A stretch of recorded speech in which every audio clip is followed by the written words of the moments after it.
This machine is a switch. Put that guy up like that. It may be more of a switch like the other ones where you turn it.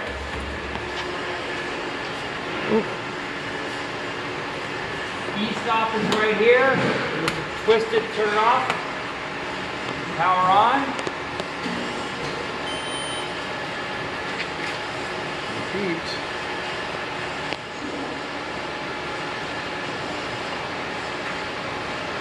So it's loading the Haas software for the Haas right now. It'll take a few moments.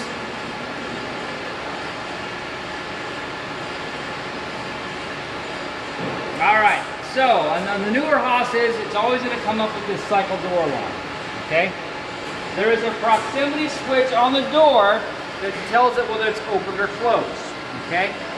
When you first turn the machine on, the switch has not activated and it has not sent a signal to the machine.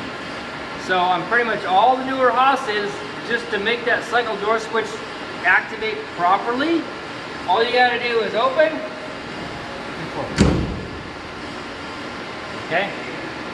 So you got to do that. And then we have one alarm condition currently which the servos are off, which I believe if we go right to power restart,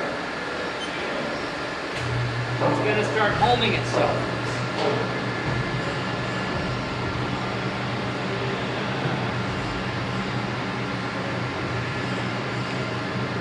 Sometimes it will do a tool change. This one is still activated on tool number 1, it's home tool. So it's not going to do a tool change. Once you get the Haas up, again, the very first thing in the Haas, I'm always going to encourage you guys to do, turn that rapid down. 5%, 25%, whatever. Okay, but you don't need it going 100 or 50%. Move the Haas around, you just go to the mode select, angle job, select the increment, select the axes, move it around. X-axis, Y, Z, A-axis, you press the A button here. Now you go trillion platter. The Haas can go plus and minus 120 degrees. You go all the way up that way, that's quite a ways away. Then we'll go the same amount the other way.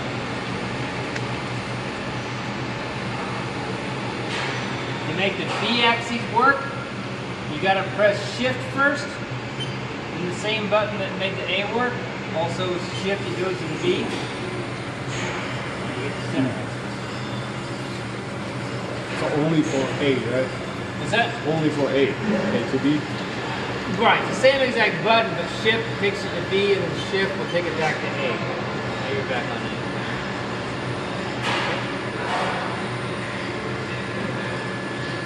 So the graphics in the Haas, if you go to memory, and you go to setting graphics, this is the graphics mode of the Haas. So when it's in the graphics mode, it'll actually plot out a program without running it. So when you do press the cycle start, and it shows you the program. Okay? If you look at the menus, F2 is zoom. Let's say I want to zoom in on that part of the toolpath. I would say F2, and I would window down with the page down button. Then I'd use the arrow keys for trying to focus that one little spot I want to really look at. I say right enter to save that position. There we go, now I'm looking at that a little closer. Okay? If I want to see the program that ran that, I press F4 and it displays the program.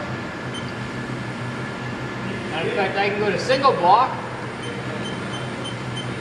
You guys doing your debugging of programs, this is very helpful. It's going through one block at a time. Well, I got to that. There you go. Now we're there. There you go. There's a G2 with a half-inch radius. So it will run the program without running the machine. Yes. And you can watch it. Yep. In the graphics. Yep. If I get tired of single block, I turn it off and I continue on.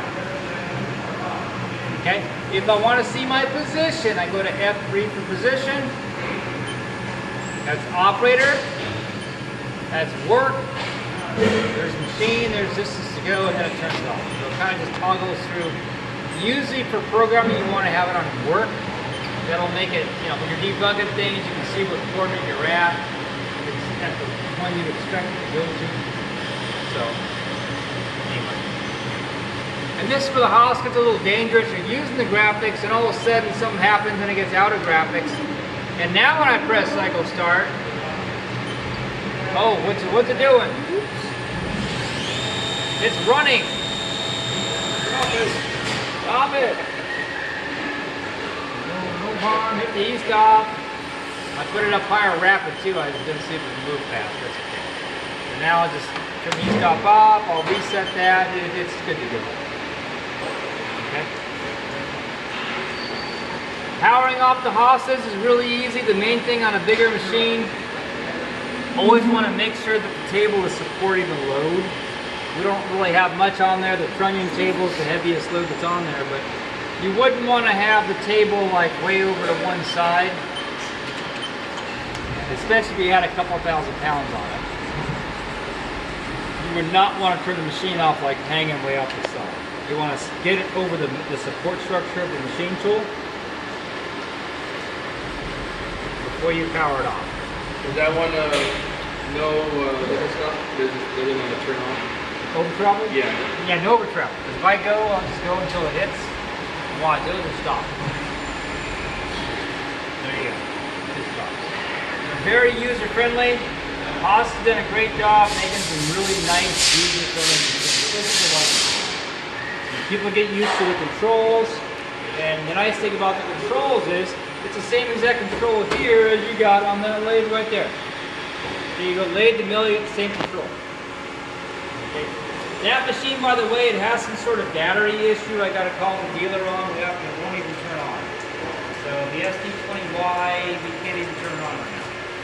So I'll have to get a service out or replace the internal battery. The Haas are very easy to turn off. If you look at what they say just hit the off button. That's it? Yeah, that's it. Off and the breaker. And actually, they only say the breaker, but I always recommend the breaker at your shop because you never know what happens at night. I mean, you know. You get a cobbler to go in there to do some work. You want to get a surge. Get a surge. That's your machine up.